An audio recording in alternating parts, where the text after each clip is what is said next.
Olá, no mês em que é comemorado o 30º aniversário da Constituição Brasileira, o Direito Sem Fronteiras traz um debate internacional sobre o assunto.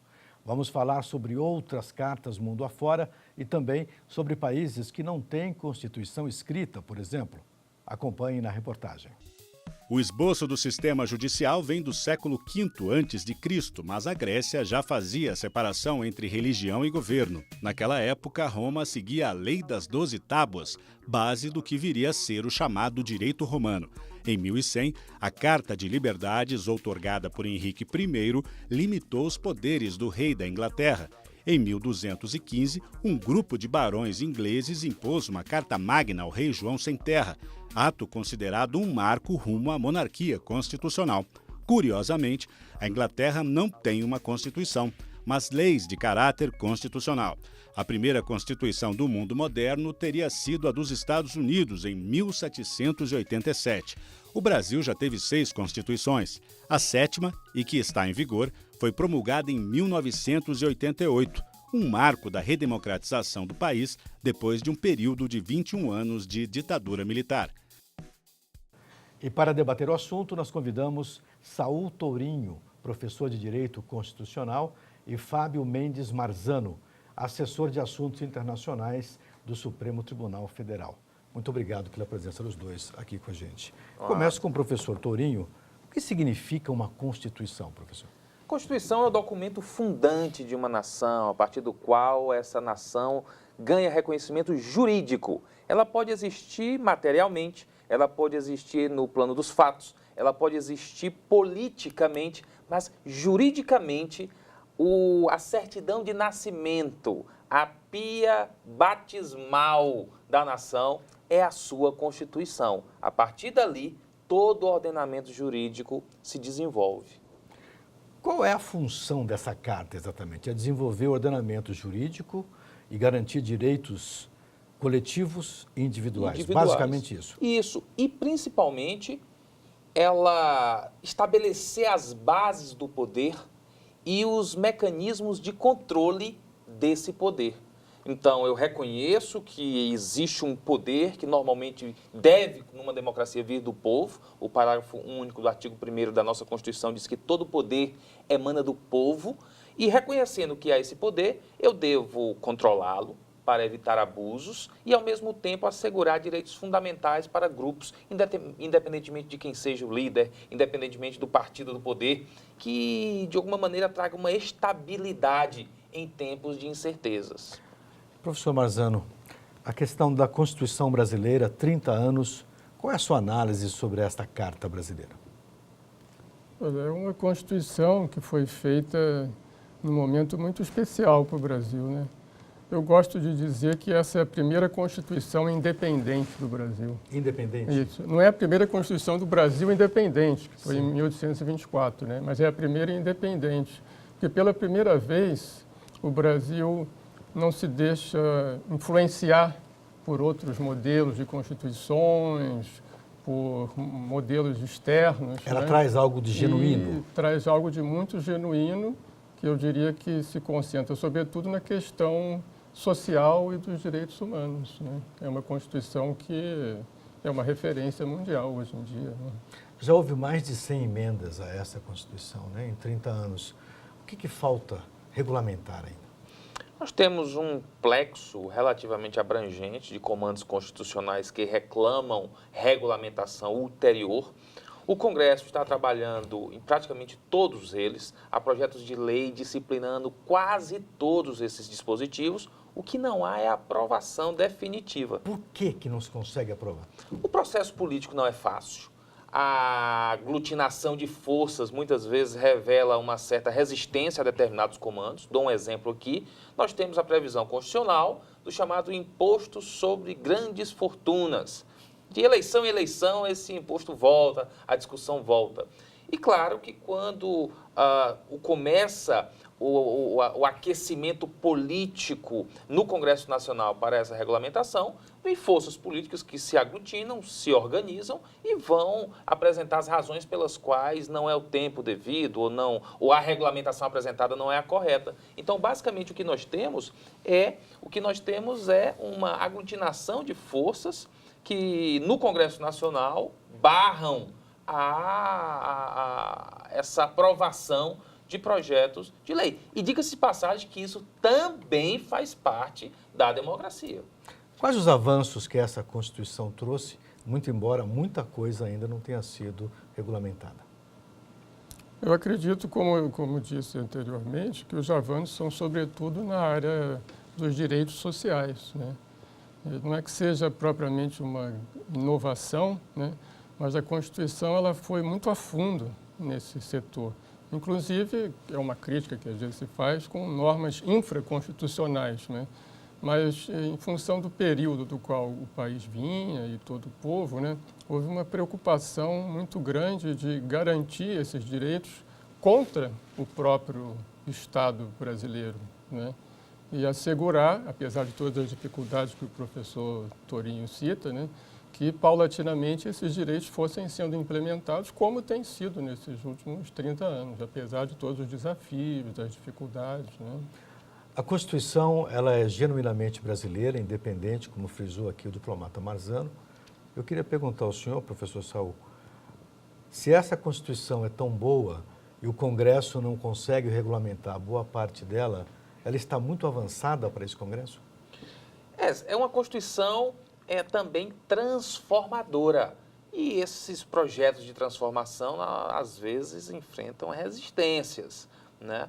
E acho que o Congresso Nacional, ele tem, como acabamos de falar agora há pouco, comandos que a deliberação política se amarra, são criados obstáculos, mas há outros elementos que também o Congresso dá uma cota significativa de contribuição. Dá um exemplo. Eu acho que, recentemente, nenhum tema esteve tão efervescente na temática nacional do que a figura da violência contra a mulher. E as maneiras de construir lares mais harmoniosos e que, de alguma maneira, haja instrumentos efetivos de evitar o confronto dentro de casa entre marido e mulher, companheiro e companheira e por aí vai. A Lei Maria da Penha, que parte desse compromisso social que o Fábio traz, compromisso de reconhecer as desigualdades, de reconhecer o papel da mulher, de reconhecer que há um compromisso de isonomia entre homens e mulheres, isso parte do Congresso Nacional. A Lei Maria da Penha é fruto do Congresso Nacional. Então, por um lado, há temas que o Congresso, sim, eu subscrevo a afirmação, que o Congresso fica patinando sem querer dar vazão ao projeto de transformação da Constituição. Outros comandos, o Congresso anda bem. Professor Marzano, quais outros países que ainda não têm Constituição escrita? Escrita, eu acredito que há hoje em dia 6 países. 6 países? 3 da Commonwealth, né, que são o Reino Unido, o Canadá e a Nova Zelândia, e também Israel, que o professor estava citando há pouco, né? San Marino, a pequena república de San Marino, e um país islâmico, que é a Arábia Saudita, né? Esses 6 países. A Arábia Saudita não estaria, digamos, enquadrada no chamado padrão democrático ocidental, né? Não um país que tem eleições, é um país que tem uma outra estrutura de poder, né? Agora, os outros países que estão enquadrados no chamado perfil ocidental de democracia, com eleições, casas de aprovação de leis, etc., como que eles fazem sem uma Constituição escrita? Na verdade, eles têm uma série de codificações, né, que simplesmente não são chamadas de Constituição, né?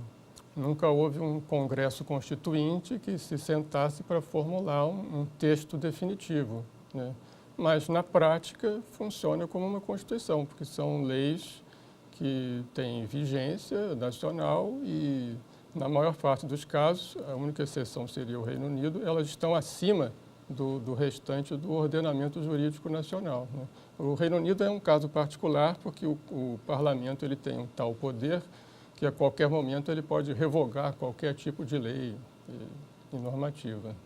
Vamos contextualizar um pouquinho a nossa Constituição de 1988. Nós falamos aqui inicialmente que essa Constituição foi criada no momento em que o país estava numa transição. Vamos contextualizar. Qual era a nossa situação em 1988, ou 87, 86, quando esse movimento constituinte ganhou força? Bom, acho que a gente pode ter aí como pontapé inicial 1964, tínhamos uma situação de um presidente com uma baita popularidade eleito, renuncia 10 meses depois, Jânio Quadros. Na sequência, temos aí Jango orbitando numa assunção do posto de presidente e, na sequência, toda uma dificuldade institucional pela geopolítica, o professor Fábio vai recordar bem, estávamos ali no momento do ápice da Guerra Fria, e Jango com medidas arrojadas, as chamadas reformas de base do país. Vence, então, o que a literatura hoje chama de golpe. Há um acordo civil-militar para a convocação iminente das eleições, e essa convocação durou 21. Desse dia em diante, são 21 anos de aguardo para essa abertura, né? As contas não foram bem feitas. E na sequência vem de novo uma nova transição, símbolo de Tancredo Neves, que podia reaglutinar todas as forças civis novamente, uma possibilidade de uma comissão de notáveis, era chamada Comissão Afonso Arinos, e Ulisses Guimarães, então, descarta a Comissão Afonso Arinos, recebe o material que ela preparou. Esse material foi, inclusive, influente nas deliberações, mas começa do zero mesmo, começa do chão, começa de baixo. E o Miguel Reale diz que essa constituinte, Fábio, foi uma constituinte que teve das togas às tangas, dos juízes aos índios, todo mundo circulou nessa passarela da Assembleia Nacional Constituinte, e quando veio o texto, veio esse texto grande, é verdade, analítico, é verdade, mas ao mesmo tempo protetivo, generoso. O Fábio fala em Constituição Independente, a Constituição que mais tocou nas nossas dores, que mais tentou enxergar o povo que nós somos de verdade, e está de pé com todas as dificuldades há 30 anos. Tem algumas cicatrizes, porque nós também temos algumas cicatrizes, mas está de pé. Perfeito. Vamos a um rápido intervalo e voltamos daqui a pouquinho com mais Direitos Sem Fronteiras.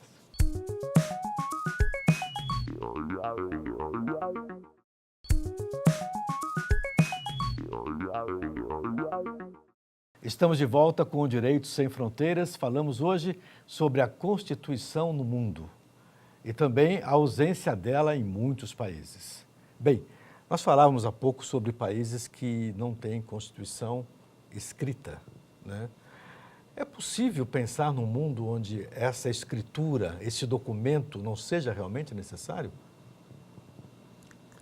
Escrever, digamos assim, uma Constituição com esse título, né, talvez não seja algo absolutamente necessário, né? Agora, qualquer sociedade organizada, para ter a organização, ou seja, a ordem, né, certamente precisa do direito e do conjunto das leis, né? Isso é inevitável, né? Mas o termo, a carta escrita, formalizada, o documento, ela é realmente necessária ou talvez um conjunto de leis? Porque, na verdade, para que uma Constituição tenha valor, ela tem que ser regulamentada por leis. Se nós tivermos essas leis já regulamentando boa parte da conduta individual e garantindo direitos, o documento, a Constituição, talvez não fosse tão necessário, professor, ou seria ainda assim? Eu diria que o grande ativo da Constituição, estrito senso, documento, Constituição, é que ele traz, por ser fruto de uma Assembleia Nacional Constituinte que não se repete, a não ser que haja uma nova Constituição, ali é um momento único. Então, naquele momento, nós podemos tudo, podemos ela tem tudo. Força, né? E a partir dali, exatamente, ela tem a força criativa, coloca-se naquele texto o que se quiser, dali entregas para a comunidade. A partir dali, o grande ativo dessa Constituição, estrito senso, código, é não poder alterar determinados comandos que têm uma intenção de serem eternos, mas são as chamadas cláusulas pétreas. Então, quando você diz, olha, a liberdade de expressão é um caminho sem volta. O habeas corpus é um caminho sem volta. Não, mas eu tenho a maioria no Congresso, eu sou um presidente popular, uma presidente popular, eu consigo abolir isso. Mas a Constituição não permite. não permite de jeito nenhum. Então, talvez um ativo da Constituição seja a possibilidade do poder constituinte constituir algo eterno, que leis ordinárias, leis complementares e mesmo emendas à Constituição não são capazes de derrubar. No Brasil, a gente fala muito sobre garantias constitucionais, né? Os direitos em outros países, eles estão sempre esbarrando nessas garantias ou eles são preservados sem que a Constituição seja lembrada, vamos dizer assim, 4, 5 vezes por dia? Hoje em dia, na grande maioria dos países, como você disse antes, desse nosso mundo, vamos dizer assim, do Ocidente, né, que seguem de perto esse modelo, né, de valores constitucionais, não é? Existe um grande respeito, com exceção desses 6 que não têm uma Constituição escrita, né, mas existe um grande respeito à lei máxima do país. Ela é aventada com frequência, né? E temos o exemplo dos Estados Unidos, por exemplo, a Constituição antiga, né, de 1787. Foi a primeira Constituição escrita? Um documento, se não tivesse sido o primeiro formalmente, pelo menos é o mais... Em vigor até hoje, vamos dizer. Há um caso assim, da Córcega, que em 1755, durante um período, teve uma Constituição escrita, liberal também, nos moldes bem parecidos com a dos Estados Unidos, mas depois foi abrogada, né, quando a Córcega foi vendida para a França, né. Mas a americana, eu diria que é a mais antiga Constituição escrita, sintética, né, mas também muito apoiada nos chamados papéis federalistas, né, que foram publicados na época no jornal Independent, em Nova York, e que já ali, naquele momento, anteriormente mesmo à publicação, à promulgação da Constituição, eles já traziam toda uma exegese, né, que até hoje é bastante citada pelos juízes da Suprema Corte norte-americana e por juízes também nos condados, país afora. Cláusulas pétreas. Perfeito. Você mencionou Israel. Fala um pouquinho de Israel. Como que Israel, que vive numa situação de conflito permanente desde a sua fundação em 1948, como que Israel consegue sobreviver juridicamente sem uma Constituição escrita? Muito interessante. Isso se alinha ao que o Fábio comentou sobre, mesmo nas nações que não têm a Constituição escrita, há algo que orienta a comunidade, a população e o poder propriamente dito. Israel, 48, vem o Estado independente, na sequência já começamos ali um conflito, temos ali forças egípcias, Síria, Egito, e na sequência não para por aí, temos outros conflitos adiante, e o fato é que a ideia de ter uma Constituição em tempos de paz, então temos que esperar um momento de paz para que a gente faça a Constituição, nunca chegou. Mas ainda assim... Mas havia ideia. Havia ideia, tem o compromisso feito a partir da fundação de Israel, temos que ter uma Constituição. Daí vem o documento fundante que distribui basicamente o poder. Nós vamos ter o legislativo, Knesset, nós vamos ter aqui o poder executivo, os ministérios. Então tem algo assim de muito básico em relação à distribuição de poderes. E aí na década de 90... E é parlamentarista lá. Sim, vem uma lei, como as nossas leis ordinárias, leis comuns, coros simples, que trata sobre liberdade e dignidade. E um pouco inspirada no modelo americano, tanto de declaração de independência como de Constituição, sintética e principiológica, termos, cláusulas gerais, abstratas, assegurando liberdade. A Suprema Corte, num caso concreto relativo à liberdade de expressão, reconhece aquela lei, que foi aprovada com quórum de lei ordinária, como uma lei materialmente constitucional. Ou seja, diz, olha, eu sei que formalmente é lei ordinária, mas falar de dignidade e falar de liberdade é tema próprio de Constituição. E a partir daí começa a fazer um controle de constitucionalidade de todos os atos do Estado à luz dessa lei. Tudo que restringe a liberdade, tudo que machuca a dignidade, o tribunal vai derrubando, invocando esse comando legal. O presidente da Suprema Corte ao tempo, Aaron Barak, disse que essa foi a revolução constitucional de Israel. Está seguindo assim até hoje. Se eu puder complementar, por favor. No caso de Israel, o país tem uma Suprema Corte, ou seja, uma corte que interpreta a Constituição que não existe, escrita. Na verdade, há um particular que é o seguinte, em 48 e 50, havia uma influência muito grande do Yuval Harari e foi tomada a chamada decisão Harari, né? E essa decisão foi de delinear os capítulos do que seria a Constituição de Israel. Então, desde então, o país tem escrito esses capítulos. Eles estão codificados em leis, apenas não foram ainda todos reunidos num documento que receberá algum dia, talvez, o título de Constituição, né? Mas, de facto, já existem leis escritas que funcionam como tal. No caso da Inglaterra, como funciona na Inglaterra?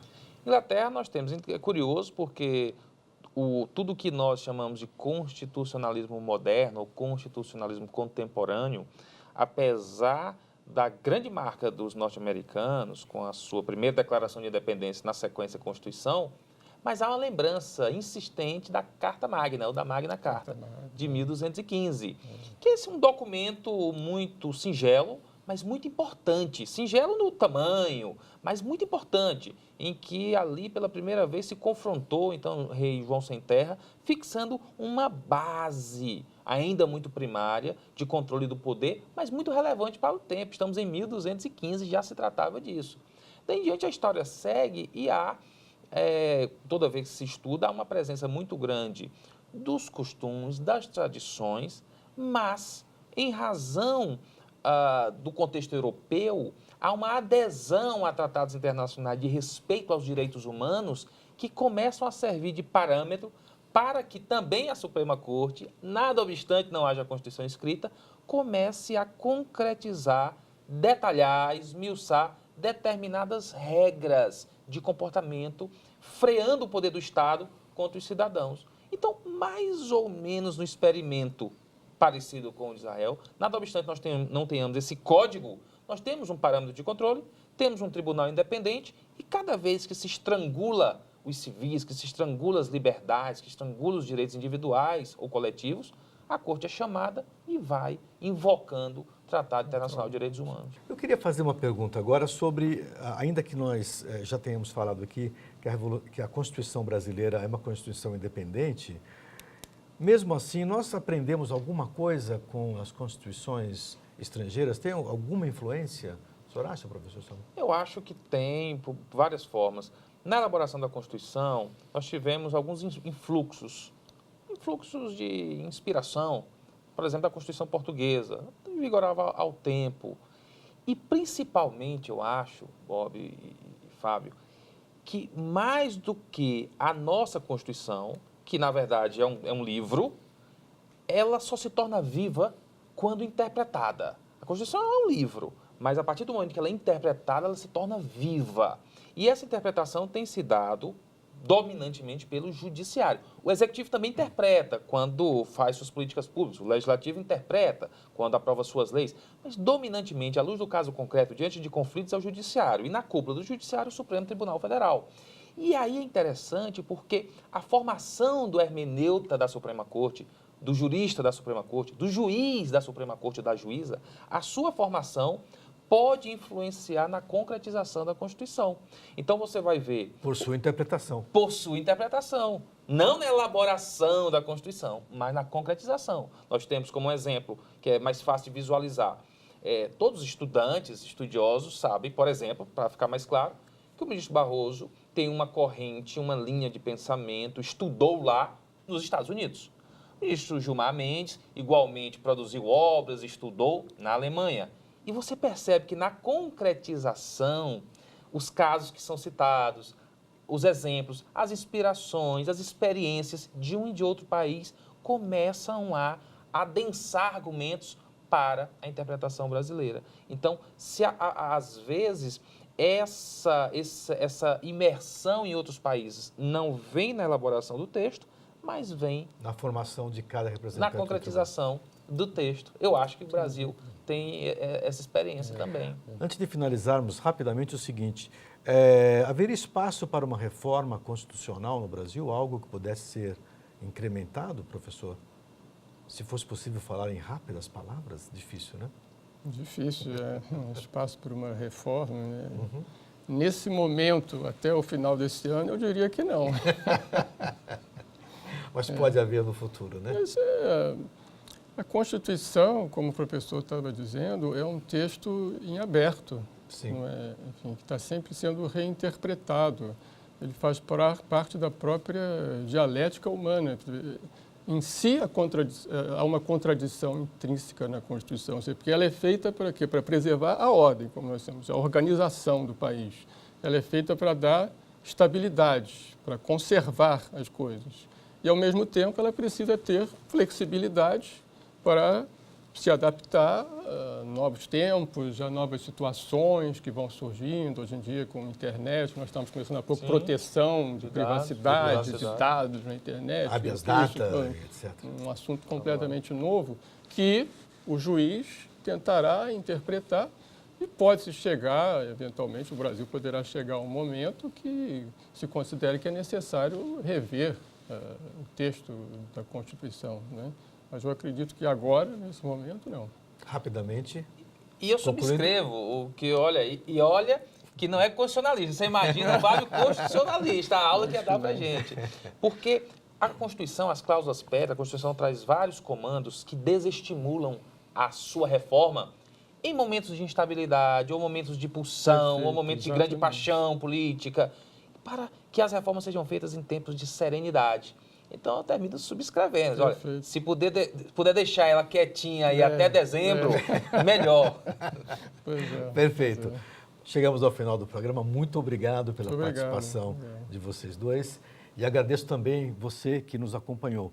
Veja a nossa programação completa no site da TV Justiça. E acesse também o nosso canal no YouTube, TV Justiça Oficial. O nosso e-mail é direitosemfronteiras@stf.jus.br.